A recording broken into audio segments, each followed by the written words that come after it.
Shalom, queridos alunos da Escola Bíblica Dominical da Igreja Batista Lírio de Sião, agora numa versão online, numa versão de internet, de comunicação por redes sociais, pois estamos aí restringidos, restritos ao nosso lar, a um espaço mais reservado, sem a possibilidade de estarmos juntos na sala de aula.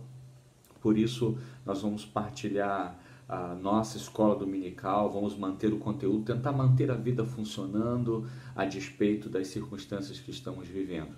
Por isso, esse encontro é muito importante, você manter essa conexão com a sua igreja através das redes sociais, minimizando todos os transtornos que nós vivemos e viveremos nos próximos dias. Então, o nosso assunto dessa quinta aula da nossa escola dominical é a figura do sacerdote. Tanto o sumo sacerdote como os sacerdotes são a temática da nossa lição. Nós vamos diversificar, muitos professores vão estar falando com você hoje e nós vamos tratar desse assunto que talvez para algumas pessoas é coisa de Velho Testamento, coisa do passado, coisa que da época da lei, né? A gente criou essa ideia de que tinha a época da lei, a época da graça, como se não existisse graça no Antigo Testamento, e por aí vai a quantidade inúmeras circunstâncias, uma quantidade que ainda não foi aferida de equívocos que surgem nas interpretações e nas pseudo-teologias que nascem em nosso meio. Pois bem, nós vamos tratar da figura do sacerdote e por que pensar o sacerdote, qual a importância de refletir sobre sacerdócio, sumo sacerdote e assim por diante. Primeiro porque isso está na nossa realidade do dia a dia. A Bíblia que você lê, que você entende que a palavra de Deus vai falar sobre sacerdote. E não é coisa de Antigo Testamento, é coisa de Antigo Testamento, de Novo Testamento. Você vai encontrar, por exemplo, o sumo sacerdote, tanto o sacerdote de cabeça como o sacerdote Mishneh, que é o segundo sacerdote, que são dois sumos sacerdotes, você vai encontrar no Novo Testamento. Por exemplo, Anás e Caifás exercem esse papel, principalmente no julgamento de Jesus, lá na trama que foi criada para resultar na grande paixão, na crucificação de Cristo. Você vai encontrar na literatura de Hebreus uma série de figuras, de símbolos bíblicos que estão entre eles a figura do sacerdote e do sumo sacerdote. Como é que nós vamos entender essas coisas? Como é que nós vamos interpretar a Bíblia sem ter conhecimento dessas figuras? Por isso, imagine nas nossas canções, quando você fala do Santo dos Santos, tua fumaça me esconde, isso tem a ver com o sacerdote.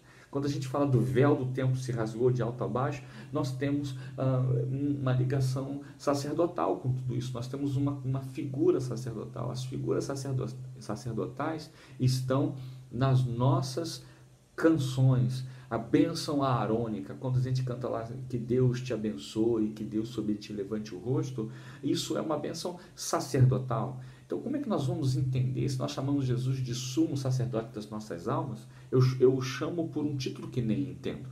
Por isso, a responsabilidade de entendermos o que é um sumo sacerdote. E essa aula é exatamente entender o sumo sacerdote e o sacerdote, os sacerdotes da época de Jesus. E para isso, você vai ter a ajuda dos nossos outros professores. Vamos lá, e uma ótima aula. Olá, irmãos, paz a todos.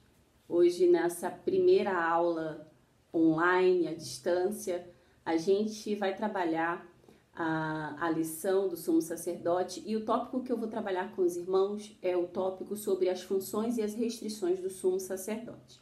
Antes de mais nada, é importante salientar que o sacerdote, ele tinha uma categoria de destaque entre o povo de Israel. E um dos versículos que a gente pode utilizar para destacar esse destaque, essa distinção, essa característica peculiar e especialíssima, né, do sacerdote, é o texto de Levítico, capítulo 21, versículo 4, onde a gente tem o Eterno dizendo que ele será o homem principal entre o povo. Ele, sendo o homem principal entre o seu povo, não se contaminará. Então, nós temos aqui o Senhor dizendo que o sacerdote seria o homem principal entre o povo. E quais eram as funções do sacerdote? A gente tem como função primeira do sacerdote o oferecimento, o responsável por oferecer sacrifícios, ofertas ao Senhor. Nenhuma oferta, nenhum sacrifício poderia ser oferecido ao Senhor, senão por meio do sacerdote. Uma outra função importante é que o sacerdote era responsável por determinar, distinguir, especificar a lepra entre o povo. A lepra, como nós sabemos, em muitos casos era um sinal de que havia um pecado, de que havia algo errado no povo, e o sacerdote era o responsável por criar essa distinção. A gente tem aqui até mesmo uma função que se associa à responsabilidade médica. Por quê? Esse sacerdote, ele vai isolar, ele vai criar, categorizar se isso realmente é uma lepra ou não. E sendo lepra, ele vai dar o tratamento, o isolamento, como o povo deveria tratar essa lepra. Inclusive, o sacerdote iria na casa verificar se essa lepra havia atingido a casa, criar especificações sobre os móveis e verificar qual é o tratamento dado, inclusive, à casa dessa pessoa, né, desse indivíduo que tenha sido acometido da lepra. Outras funções também que o sacerdote abarca funções sociais e rituais. Por exemplo, entre as funções sociais estava a fiscalização dos escravos, né, o tratamento com os escravos. O sacerdote, ele era como se fosse um responsável por instruir o povo. Você tinha a lei, você tinha as ordenanças do Senhor, e você tinha um sacerdote, aquele que instruiria o povo sobre como aplicar essas instruções à sua vida. Então, essa aplicação das instruções, a forma, os comportamentos que seriam adequados para atingir, para cumprir os princípios que o Eterno determinou na sua lei, isso era também responsabilidade do sacerdote, porque nós não tínhamos um rabino naquele tempo. Até então não havia um rabino, então os sacerdotes tinham essa função também. Uma outra função importante, nós estudamos semana passada sobre os utensílios do templo e do tabernáculo, né, e posteriormente do templo, e os únicos responsáveis pelo manuseio desses utensílios eram os sacerdotes. Inclusive, durante a peregrinação no deserto, durante todo aquele período no deserto, eles eram os responsáveis por desmontar e montar a tenda do tabernáculo. Então, nós teremos outras também funções de convívio, de relações, que o sacerdote acaba sendo responsável, inclusive por julgar algumas causas. E aí, além das funções, esse homem que é separado para exercer essas funções, ele vai ter também muitas restrições. Essa peculiaridade, essa particularidade desse homem separado por Deus traz consigo algumas exigências que eram apenas para os sacerdotes. Então, existem mandamentos que são específicos para essa classe, né, a classe sacerdotal. A primeira restrição, e a gente pode até ter o seguinte princípio: a quem muito é dado, a muito era cobrado. E nós temos esse exemplo com os sacerdotes. Uma das principais, a gente pode olhar que entre essas separações e restrições, a gente tem o casamento. O sacerdote só podia casar com uma virgem, o sacerdote não poderia tocar em mortos, não poderia frequentar cemitérios, a não ser que alguém muito próximo tivesse falecido, como um pai, um irmão, a mãe, a irmã apenas se fosse virgem. Ele não podia se bater e rasgar as vestes, como era comum entre o povo de Israel, em demonstração de tristeza por nenhum morto. Ele era proibido de fazer isso. Ele não podia ter deformidades físicas, não podia ter lepra. Ele deveria se purificar depois de toda a relação sexual antes de entrar no serviço. Entre outras restrições que você encontra nos capítulos 21 e 22 de Levítico. E é interessante que você encontra até na distribuição também das propriedades entre as tribos de Israel, você não encontra nenhuma propriedade sendo destinada à tribo de Levi. Por quê? Porque os sacerdotes não poderiam ter propriedades, né? Eles não poderiam ter tantas posses, eles não poderiam ter essas propriedades. E aí você tem também mais uma dessas restrições. Muitas restrições, porque muita responsabilidade eram colocadas sobre eles. Então, a gente prossegue entendendo um pouco melhor sobre esse grupo e de extrema relevância entre o povo de Israel. Até mais. Dando continuidade à nossa aula interativa, nossa primeira aula na EBD de Lírio de Sião, que vai ser online, a gente vai falar agora um pouco sobre a hierarquia sacerdotal.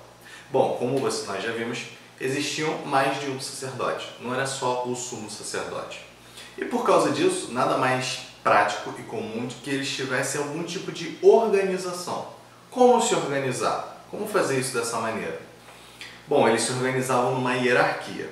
Como diz o texto de vocês que vocês podem ler, a figura central eram os sacerdotes descendentes de Zadok, ou seja, descendentes da família de Zadok. O líder destes era chamado em certo momento de grande sacerdote ou sacerdote da cabeça. Abaixo do sacerdote da cabeça estava o segundo sacerdote e depois disso os guardas das portas. Ok, a referência está agora em 2 Reis 23, 24 e 25, 18. Eu vou ler para vocês.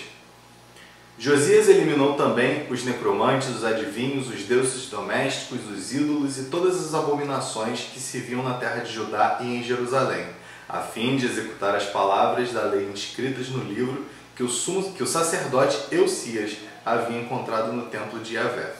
Agora o 25, 18. O comandante da guarda prendeu Saraías, sacerdote-chefe, Sofonias, sacerdote que ocupava o segundo lugar, e os 3 guardas da porta. Bom, como vocês podem ver aqui, isso daqui é a referência que nós temos para dizer que existiam todas essas hierarquias. Porém, não eram só esses, haviam mais. Além desses, ao redor desses, existiam também aqueles oriundos da tribo de Levi, ou seja, da família de Levi. E esses eram denominados Cohen, que significa inclinar-se ou render-se. Esse sim era o sacerdote comum, era o sacerdote do dia a dia. Não eram homens muito ricos, os sumos sacerdotes e os mais próximos deles provavelmente eram pessoas ricas, mas a maioria dos sacerdotes comuns, eles trabalhavam em escala. Flávio Josefo vai dizer que até 20 mil deles foram encontrados trabalhando no Templo de Jerusalém, mas eles não trabalhavam ao mesmo tempo, só em escala. E eles não eram ricos. Quando eles não estavam em escala, eles podiam trabalhar em outros lugares, exercendo bicos, às vezes julgando causas, abençoando coisas, fazendo coisas que os sacerdotes faziam.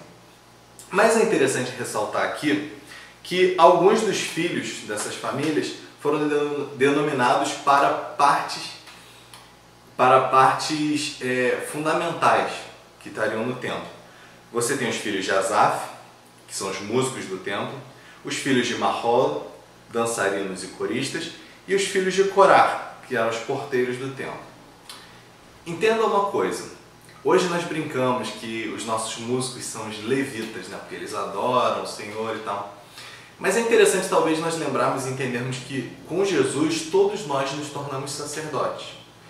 E se aqui no Antigo Testamento já se fazia questão de separar pessoas para serem músicos do templo, mas também para serem dançarinos e coristas, e também para porteiros do templo, por que a gente não aproveita esse momento para quando a gente retornar à nossa igreja, entender que o cara que está lá na porta recebendo todas as pessoas é tão sacerdote quanto o que está lá em cima do púlpito tocando. Todos nós somos sacerdotes por meio da reconciliação de Jesus. Espero que vocês tenham tido uma ótima aula. Vejo vocês na semana que vem. Meus queridos irmãos, e nesse pensar de culto, de adoração, de serviço, pode surgir o questionamento. E os sacerdotes, eles tinham um lugar específico, um lugar legítimo de culto, de adoração e de serviço? E a resposta para esse questionamento é sim, eles tinham esse lugar. Se nós nos recordarmos da lição 2, onde nós falamos sobre o tabernáculo, isso fica bem claro e evidente. Nós podemos trazer à memória que o tabernáculo ele foi montado e desmontado durante a viagem, né, do povo de Israel pelo deserto. E ele foi instituído minuciosamente, revelado a Moisés pelo Eterno. E o tabernáculo, ele era o lugar de culto, de adoração, de oferta de sacrifícios pelos sacerdotes, como nós já estudamos, né? E trazendo à memória uma visão mais geral, nós podemos recordar dessa aula que o tabernáculo ele ficava no meio e as 12 tribos de Israel ficavam em volta, né? Representando assim o desejo do Eterno de estar no meio do seu povo, de estar com o seu povo, de forma que eles pudessem sentir segurança, né, com a presença daqueles a quem eles adoravam, né, que estavam ali presentes com eles. E nós também podemos nos recordar dessa lição que o tabernáculo ele era uma maquete do Templo de Jerusalém, né, que futuramente foi construído pelo rei Salomão. A narrativa bíblica nos conta que o rei Davi ele desejou muito construir esse templo, porque ele sendo rei, ele habitava em palácios, né? Ele teve também os seus questionamentos, né? E ele perguntou, poxa, como eu sendo, né, pecador, eu habito em palácio, né? E o Eterno, o Criador dos céus e da terra, ele habita num tabernáculo, numa tenda. E ele desejou muito construir esse templo. Mas como Davi era um rei de conquistas, de guerras, as suas mãos estavam sujas de sangue. E por esse motivo, o Eterno não permitiu que ele construísse o Templo de Jerusalém, mas ele deu essa dádiva, né, ao seu filho, o rei Salomão, para que ele construísse esse templo. E esse templo se tornou, então, o lugar legítimo de adoração, de culto, de oferta, né, dos sacerdotes. Mas aqui a nossa lição também nos diz assim, o sacerdócio era reconhecido e exercido no templo e junto à corte dos reis de Judá.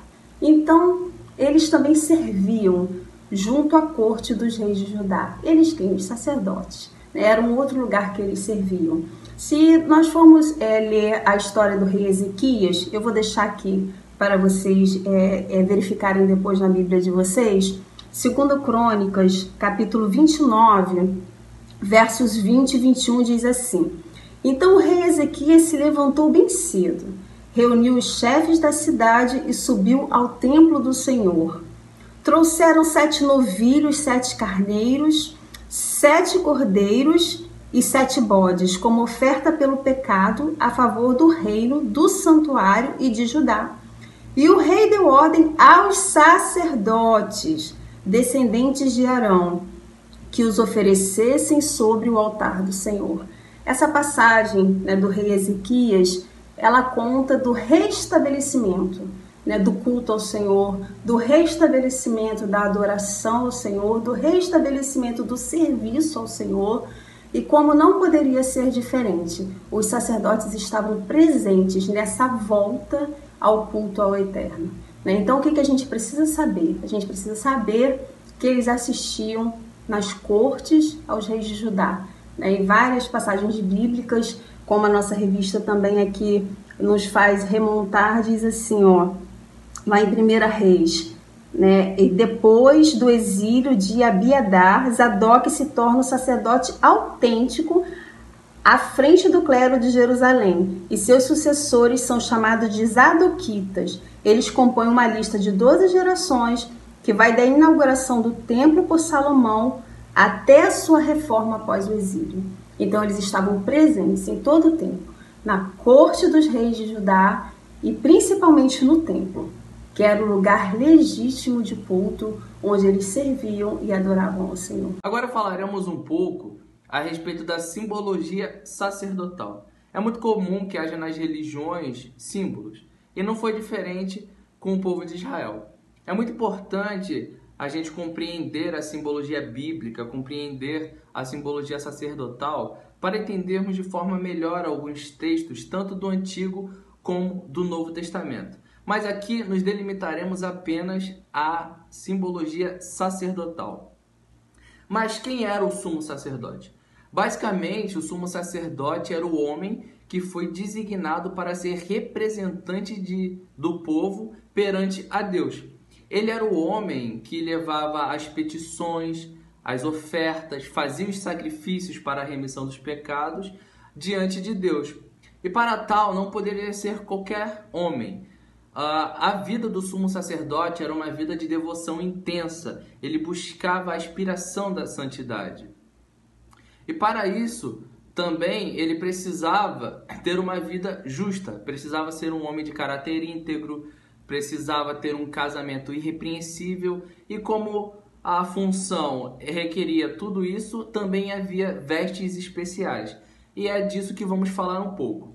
Na lição está representado um sumo sacerdote. Como os irmãos podem ver, a roupa dele é composta por uma túnica, e essa túnica, sobre ela, existe um peitoral, que é como se fosse um colete. E nesse colete há 12 pedrinhas. E nessas pedras está entalhado o nome das 12 tribos de Israel, porque as pedras simbolizam as 12 tribos.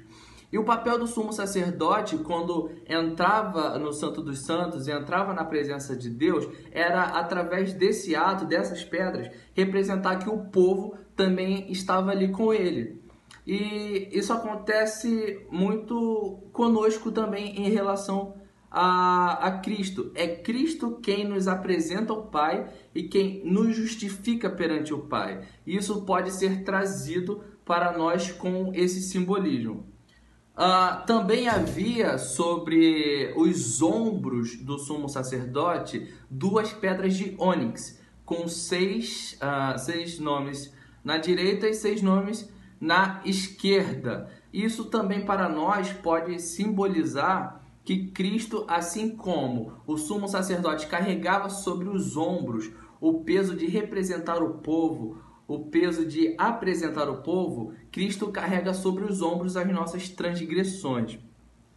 Além disso, havia também campainhas de ouro. Aqui na lição, se vocês puderem acompanhar, diz que as campainhas de ouro eram feitas de ouro puro e podiam ser ouvidas pelo povo quando o sumo sacerdote ministrava dentro do santuário. O que acontecia era que havia um elo entre o sumo sacerdote e o povo que estava do lado de fora, que não podia adentrar no Santo dos Santos. Quando era ouvido esse barulho das campainhas, significava que o sacerdote tinha começado o seu serviço diante de Deus e o povo podia acompanhar. Olha só, o som das campainhas unia o sacerdote e a congregação no culto. E para destacar a importância deste elo entre o povo e o seu representante, o castigo do descuido era a morte, como está escrito em Êxodo 39, no verso 35. Aqui também na lição diz que, por fé, devemos conseguir ouvir os sons das campainhas das orlas do vestimento de Cristo como nosso sumo sacerdote. Precisamos estar com esse elo firme com Cristo, assim como a congregação, a comunidade tinha esse elo com o sumo sacerdote. Havia também na cabeça do sumo sacerdote a placa de santidade. Como diz a lição, ela era uma placa sobre a cabeça do sumo sacerdote e havia uma lâmina que dizia assim: Santo de Deus, ou Santidade ao Senhor. A vocação do sumo sacerdote, como está descrito aqui, estava sobre a sua testa, e ao se apresentar a sua face, determinava sua função por esta placa, ou seja, ele era o Santo de Deus. Isso também acontece com Jesus, quando Jesus é reconhecido como o Santo de Deus. Isso está em Lucas 4, do verso 33 ao 34, e diz assim: Estava na sinagoga o homem que tinha o espírito de um demônio imundo. Exclamou em alta voz, dizendo: o que temos nós contigo, Jesus Nazareno? Viestes a destruir-nos? Bem sei que és o Santo de Deus. Então, tratamos nessa lição a simbologia que o sumo sacerdote e suas vestes representavam e o que ela pode significar para nós hoje bem lembrando que Cristo é o sumo sacerdote do tabernáculo divino e que um dia nos encontraremos com eles. Que os irmãos fiquem com a paz de Cristo e até a próxima. Quando você e eu nos envolvemos com conhecimento bíblico, com as descobertas bíblicas, nós nos aproximamos mais de uma intimidade com Deus, de uma compreensão maior sobre os propósitos de Deus para as nossas vidas. Nós temos a responsabilidade como cristãos de conhecer o nosso livro de fé para responder a todo aquele que questiona as razões da nossa fé. Mais do que isso, o Antigo Testamento e o Novo Testamento, eles têm uma série de figuras. E essas figuras, curiosamente, sempre apontam para a pessoa de Cristo. O discurso imagético, o discurso simbológico da Bíblia nos aponta muito para Cristo. A ideia de que todas essas coisas são como sombras, como silhuetas do próprio Messias. A ideia de Jesus no discurso dele lá em Mateus, quando ele diz que não veio para encerrar a lei e os profetas, mas veio para cumprir. A palavra cumprir ali em grego é interessante porque é pleromoi, pleroma. A expressão pleroma em grego, ela pode ser traduzida sim como cumprir, como executar, mas ela também significa plenitude, ela dá pleno significado, pleno sentido. O sacerdote, talvez ele nem entendesse o significado dele profundamente. O sumo sacerdote também poderia não entender a plenitude de sua simbologia. É possível que muitos dos escritores da Bíblia, apesar de retratarem isso, de relatarem isso, eles não tivessem a compreensão plena, o pleromoi do significado de suas ações. Mas nós cristãos, hoje, temos o privilégio de compreender isso quando transformamos em Cristo no centro da interpretação bíblica. O papel do cristão na sua interpretação bíblica é encontrar Cristo em cada frase, em cada palavra. Os mais espiritualistas vão dizer até em cada letra. A ideia de que a palavra de Deus dá testemunho sobre Cristo. Quem disse isso foi o próprio Cristo. As Escrituras dão testemunho de mim. Mas se não tivermos acesso à cultura, à simbologia, aos elementos essenciais da fé do Antigo e do Novo Testamento, nós não vamos tomar posse disso. Por isso é importante você entender um pouco mais sobre sacerdote, sobre sumo sacerdote, sobre classe levitical e tudo isso que os professores trataram durante esse vídeo. Procure assisti-lo mais de uma vez, você vai enriquecer mais o seu conhecimento. E se você tiver alguma dúvida, é só você colocar lá no grupo da Igreja Batista Lírio de Sião, faça a sua pergunta lá, qualquer dúvida, qualquer questionamento, qualquer coisa que você deseja acrescentar, questionar, contestar, ali é o espaço para você fazer isso. Desejamos a você dias mais abençoados, mais saudáveis e que você aproveite todo esse tempo aí que nós estamos muitas vezes enclausurados, dentro dos nossos lares. Procure buscar mais o Senhor, conhecer mais, quem sabe reler a revista, olhar os detalhes, algo que você deixou passar. Vale muito a pena. Tenho certeza que vai ser um tempo de crescimento. Deus abençoe sua vida. Shalom.